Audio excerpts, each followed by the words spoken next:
Hello and welcome to another endo-friendly kitchen video. Today I'll be doing my usual meal prep for the week and telling you a little bit about something I'm celebrating in my life this week, which is going to come a little bit later in the video. So for the cooking today I'll be using some pumpkin, lovely bright orange, some oregano. I have some chicken breast fillets as well, and the spices I'm going to use for that are turmeric, cumin seeds, chili oil, so of course salt and pepper as usual. This time I'm also using some tomato passata and my usual coconut oil. And for a bit more flavor, I'm going to be using some lemon, lime, ginger. I'm lucky to have some fresh rosemary. I'll also have some garlic and red onion. And then I have some new potatoes. And you can see I have a big bunch of carrots with the carrot greens attached. And actually, I'm going to use some of these carrot greens, and I'll tell you a bit more about that later on in the video. So stay tuned for what to do with carrot greens.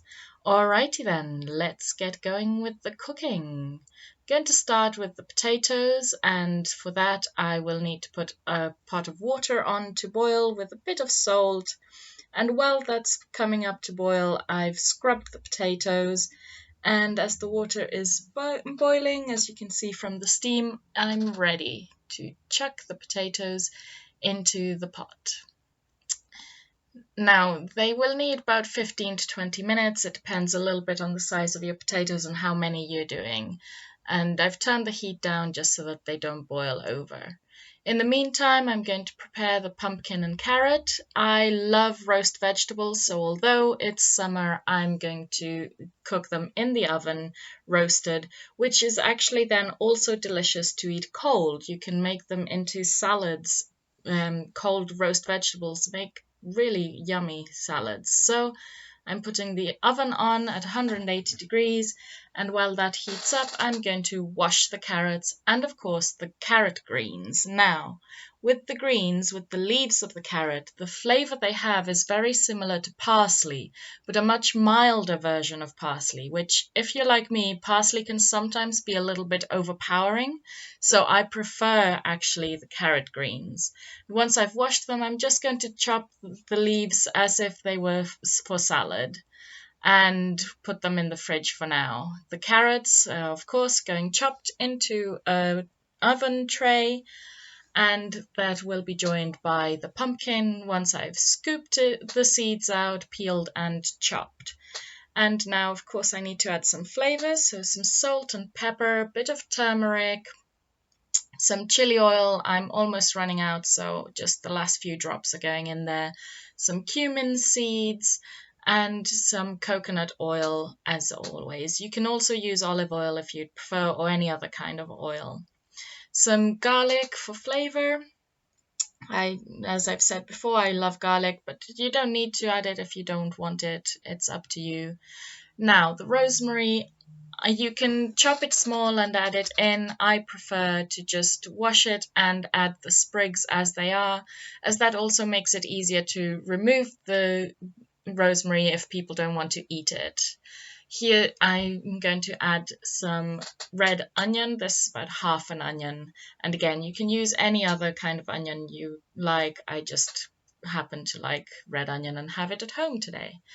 I'm now going to add a squeeze of lemon juice just to add a bit of freshness and flavor. And I'm going to keep the squeezed half lemon in there while it's in the oven. And while I've been doing that, the potatoes have boiled, so I've taken them out and I'll put them in the fridge for now. Now to prepare the chicken breast fillets, I'm going to use some rosemary, garlic, lime, ginger, coconut oil, and of course salt and pepper. So for that, I'm going to take a bit of coconut oil and put it on the chicken breasts, which I've already put on a baking tray. Add a sprig of rosemary for each one, a couple of peeled garlic cloves, sprinkle on some salt and pepper, And then I'm going to add the ginger and lime. The ginger, I've just taken a 1 centimeter piece, peeled it and halved it so that each slice gets a little bit, and then just juice the lime on top. Now, the bigger one I'm able to fold in half, which is great because then all the flavors will mix together. The other one I'm just going to have to turn it upside down. And so that can go in the oven again at 180 degrees. Now, I'm going to make a tomato sauce. So I've melted the coconut oil, chopped some red onion. That's all going in the pot on low heat. A couple of garlic cloves, again chopped and added to the pot. That will just stay on low heat just while they soften, and let them just slowly cook with a little bit of salt and pepper for flavor. Now that they're softening and cooking nicely, I'm going to add a little bit of that carrot greens that I showed you and a bit of rosemary. I've chopped them both small and they are added in again for flavor. I don't have fresh oregano, so I'm using dried, a little bit of turmeric and some cinnamon, which is actually always good when you're cooking any kind of tomato sauce. It enhances the tomato flavor. So mix all of that together and let it simmer for a while so that the flavors really mix together. While they're simmering, I'm taking the chicken out because they've been in for about 15 minutes and they look ready. So now that the flavors have kind of combined for a while, I'm going to add the tomato passata and let that simmer for a little while. If you want it thinner than it is, you can always add a bit more water. I just quite like the consistency of this passata, so I'm not going to water it down, but it's really up to you. And in the meantime, as you can see, the carrot and pumpkin are ready, and as usual, a little taste test. Also good to see that the vegetables are soft, and I have a piece of pumpkin and a piece of carrot to taste, and it's yummy. It's good. So now the tomato sauce has simmered for a while and it looks just about ready.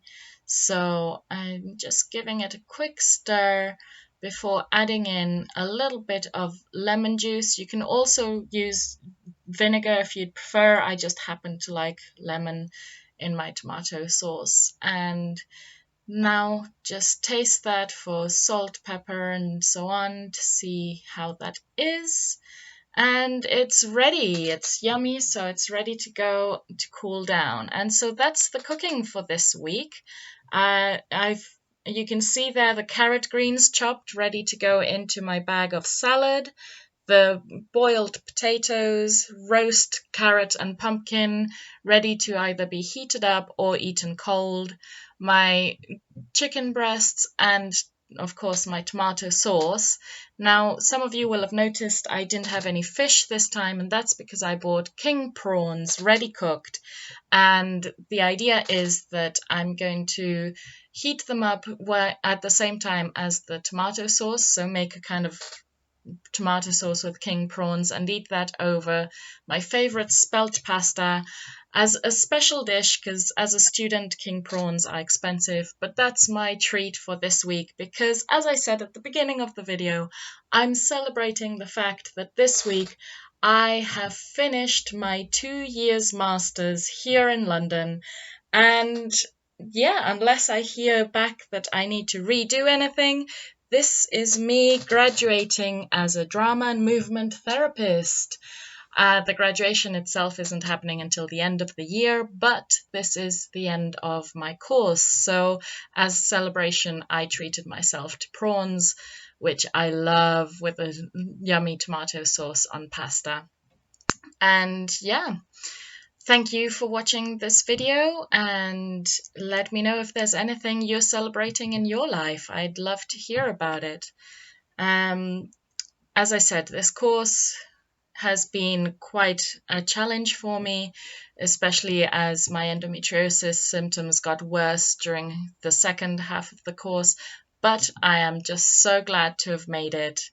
And I now have the summer to celebrate and start looking for a job. Woo! See you next week, guys.